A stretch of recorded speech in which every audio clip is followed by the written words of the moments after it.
Hello, everyone. What do you think a criminal might do after committing a crime to escape the law's grasp?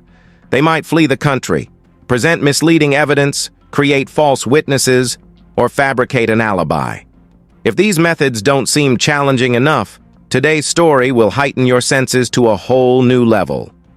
Without further ado, let's dive into one of Japan's most infamous escape cases. Our protagonist is Kazuto Fukuda, born in 1948 in Ehime Prefecture. Her childhood was far from pleasant. When she was 4 years old, her father left the family and started a new life with another woman. Kazuto and her mother moved to Kawanoi, Ehime Prefecture. To support herself and her daughter, Kazuto's mother had to work as a hostess at a local bar. Later, they moved to Komatsu City in Ishikawa Prefecture, where Kazuto's mother used her savings to open a bar. Fortunately, the business flourished, making their lives a bit easier. In the 1960s, when Kazuto was in high school, she had a boyfriend. At that time, Japanese society was quite chaotic. Her boyfriend was beaten to death by a gang while participating in a student movement. This incident deeply traumatized the 15-year-old Kazuto, making it impossible for her to focus on her studies, ultimately leading her to drop out in her senior year. At 17, Kazuto found another boyfriend, 2 years older than her. Due to a lack of spending money, they began contemplating theft. They targeted a tax official's home in Takamatsu, believing the household to be very wealthy. One night, Kazuto, her boyfriend, and 2 accomplices successfully broke into the house. However, they discovered that the official's wife was still inside. In a panic, they tied her up and carried out the robbery. What they didn't expect was that the household servant returned during the crime, saw the intruders, and called the police. The police arrived quickly and arrested the entire group, leading to Kazuto being sentenced to 6 years in prison. During her time in prison, Kazuto was assaulted, which left her with a deep-seated hatred for incarceration. After being released, she had to find a job to support herself. Perhaps influenced by her mother, she decided to become a hostess at the age of 24. While working, she met and fell in love with a man, and they quickly moved in together. Though they never married, they lived as a couple and eventually had children together. During the economic downturn of the 1980s and 1990s, Japan faced a national crisis that affected society as a whole, including Kazuto's family. Her husband's job became increasingly difficult, and his salary dwindled, barely enough to feed their family of 6. Desperate, Kazuto returned to her previous line of work. In 1982, at the age of 34, she became a hostess again, this time at a bar in Matsuyama City. During this period, she befriended another hostess, 31-year-old Atsuko Yasuoka. Atsuko was lively and popular in the area, attracting many regular customers, which resulted in a high income. In contrast, Kazuto, who appeared older, had fewer clients, and her income suffered. Under the pressure of financial difficulties, Kazuto had to move to another bar, but continued to stay in touch with Atsuko. They frequently met during their free time, seemingly close friends. However, an unexpected event was about to unfold: the birth of a criminal. On September 19, 1982, a beautiful autumn Thursday, Kazuto visited Atsuko's home around 4 p.m. She told Atsuko that she had borrowed a high-interest loan and that the lenders were aggressively demanding repayment. Desperately needing money, she asked if Atsuko could lend her some.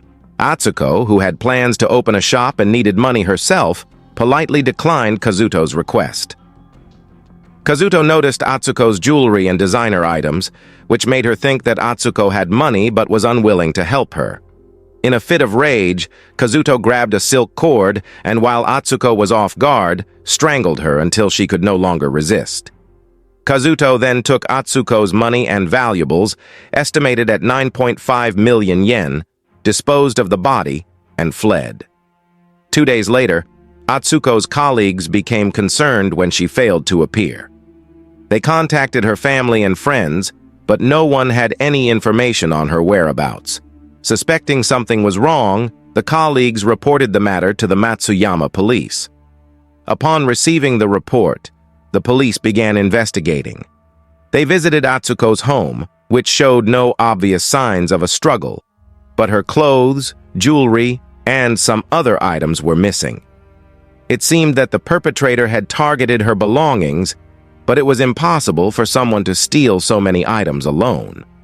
The only explanation was that the perpetrator had subdued the victim before robbing the house.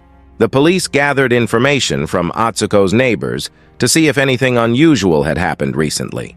One neighbor mentioned seeing a truck parked outside their building on the evening of September 19th, apparently moving items out of Atsuko's home. Finding it suspicious, he had noted the truck's license plate number. The police followed this lead and located a truck driver who said he had been called by a relative to help move some items. The relative in question was none other than Kazuto's family. Just as the police left, Kazuto arrived. The escape? The truck driver mentioned that the police had just visited him to ask some questions. Hearing this, Kazuto feared that her crime might soon be discovered. She began thinking of ways to escape. At 6 p.m., the police indeed called Kazuto's home. Anticipating this, she pretended to be a child and said her parents were not home. Kazuto's suspicious behavior, along with being the prime suspect, prompted the police to search her home. As expected, they found many of Atsuko's jewelry, clothes, and designer shoes. However, Kazuto herself was nowhere to be found. Her husband, who was an honest man, quickly confessed everything after being taken to the police station. Based on his confession, the police found Atsuko's body in a forest. Forensic analysis showed that the victim's neck injuries were caused by something like a silk stocking or scarf, which explained the lack of struggle at the crime scene. The police speculated that on the day of the incident, Kazuto visited Atsuko's home. Upon seeing valuable items displayed before her, Kazuto could not resist the temptation and acted with the intent to seize the property. She attacked the victim from behind, strangling Atsuko with a silk scarf, causing her to suffocate to death. The police believe that her husband's testimony, claiming Kazuto's innocence, does not align with the facts.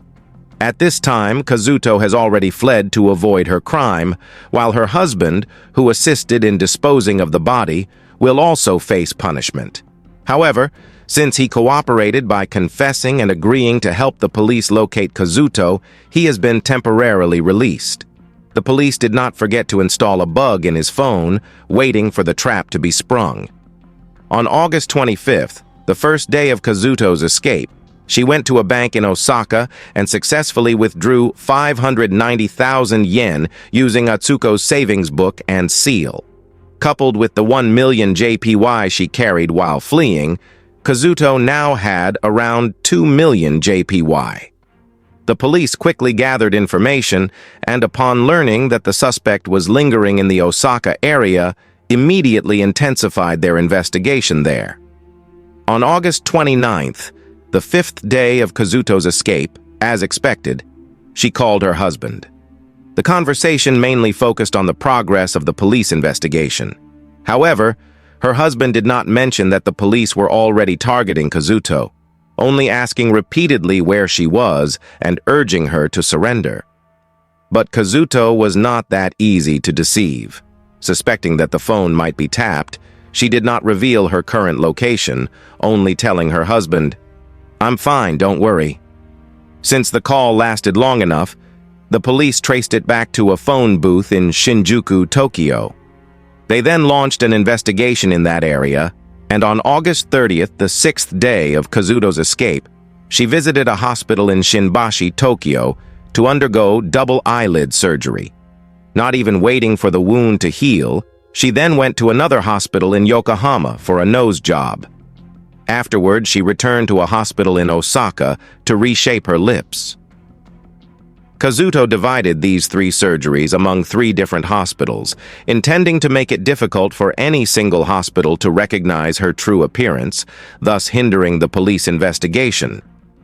After these 3 surgeries, Kazuto went to Nagoya, where she underwent a major cosmetic surgery, transforming her appearance so drastically that even her relatives would struggle to recognize her, changing identity. After 2 months of hiding, the police investigation stalled. They decided to release Kazuto Fukada's personal information, and the media continuously reported on the case. What about the culprit's current situation? She had already changed her name and identity, working as a waitress at a local bar. During this time, she met a 33-year-old candy shop owner, a regular customer, and they fell in love at first sight. Naturally, he did not suspect anything about Kazuto's true background. About 2 years later, he invited her to live with him and help run his candy shop. Kazuto knew that if she stayed with this man, she wouldn't have to worry for the rest of her life and could perfectly conceal her identity. So, she gave up her old job and agreed to his proposal, moving with him to Kanazawa, Ishikawa, a coastal province in central Japan. Kanazawa is a well-known tourist destination, making it difficult to arouse suspicion even if she spoke with a different accent. Kazuto had a knack for business, and under her management, the candy shop prospered, eventually expanding to other branches, including some in Tokyo, Kyoto, and other major cities. His family was also very pleased with her. In October 1986, the 4th year of Kazuto's escape, she missed her son so much that she took a bold step. Desiring her son to work at the candy shop, she wrote a letter to him back home.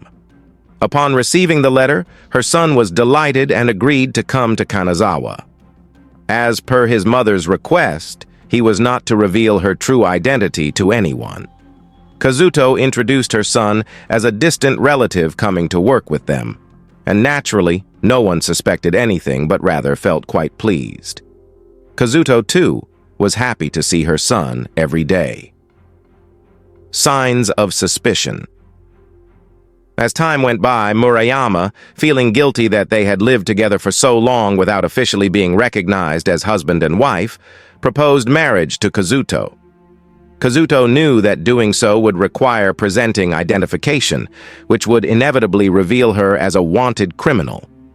Realizing that her peaceful life was about to be shattered, Kazuto concocted a lie, claiming that she had previously married a man back home who frequently abused her. She said she had fled to Nagoya to work as a waitress and had not yet finalized the divorce, warning that if she proceeded with the divorce, the man would certainly come to Kanazawa looking for her. Murayama completely believed her story and assured her that he understood her situation, never bringing up marriage again. What Kazuto did not expect was that her son would get into a traffic accident. When Murayama checked the boy's identification, he discovered that the child was the son of a wanted criminal. Still, Murayama did not want to believe that the woman he shared a bed with was a fugitive.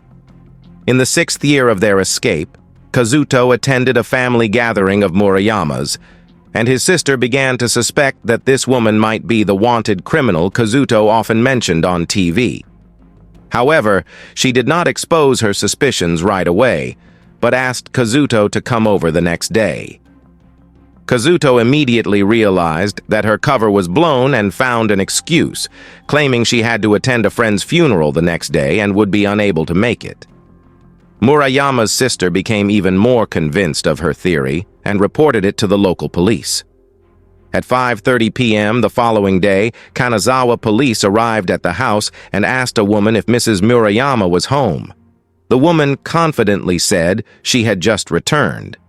What the police did not expect was that the woman before them was Kazuto, whose appearance had changed so much that they failed to recognize her. Upon seeing the police, Kazuto quickly jumped on a bicycle and sped away without looking back. The police then went to Murayama's shop and discovered Kazuto's son, who unfortunately did not know his mother's current whereabouts. By then, Kazuto was already on a train heading to Komatsu. After the police released the latest photos of Kazuto Fukuda, they received numerous reports from the public. Some claimed to have seen her mingling with gang members, while others said they saw her sleeping by the roadside, looking gaunt. Despite the arduous journey, Kazuto Fukuda had not abandoned her original intent. In the following days, she underwent 3 more cosmetic surgeries, bringing the total number to 7. The police were unable to determine the suspect's final appearance, complicating the manhunt. Kazuto lived a life of secrecy, never staying in one city for more than 3 months. She sometimes stayed in hotels, but always requested rooms near the stairs for a quick escape. For 9 long years, Kazuto endured a life of hardship. TV stations frequently aired news about her, and just when people were about to forget, the media would remind them again. Whenever she sensed trouble, she would pack up and flee to a new location. Under Japanese law at the time, the statute of limitations for murder was 15 years. Therefore, August 19th, 1997 was the last day within which Kazuto Fukuda could be prosecuted for the Atsuko case. After that day, even if she were caught, Kazuto could not be prosecuted.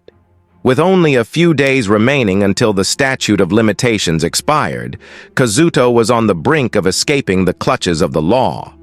As a result, the police decided to take a bold step, offering a reward of 1 million yen to anyone who could find her. The hospital that had performed Kazuto's surgery, feeling deeply regretful for having inadvertently aided a criminal in hiding, voluntarily added another 3 million JPY to the bounty, raising the total reward to 4 million JPY. That year, news stations across the country broadcasted stories about Kazuto Fukuda, not only showing her appearance, but also revealing her voice. One day, when Kazuto visited a small restaurant where she was a regular customer, the owner happened to hear the recorded voice released by the police and found it somewhat familiar. When Kazuto arrived at the restaurant, the owner suddenly recalled that both her age and voice closely matched those of the wanted criminal. The owner immediately informed the police, who advised them to remain calm and not to alert Kazuto, so everything could proceed naturally. The chameleon is unveiled. On July 29, 1997, Kazuto visited this small restaurant. With only 21 days left before the statute of limitations expired, she had grown tired after years of evasion and no longer paid much attention to her surroundings. On that day, she completely let her guard down, drinking and singing karaoke in the restaurant.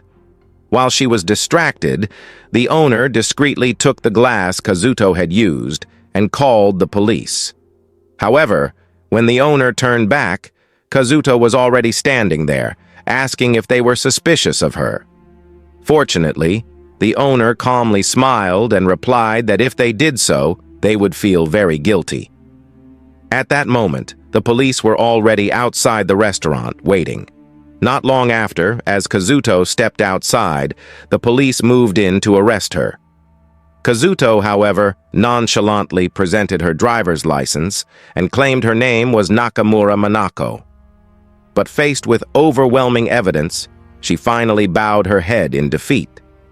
The police had taken fingerprints from the glass in the restaurant, which matched the ones taken from Kazuto's home.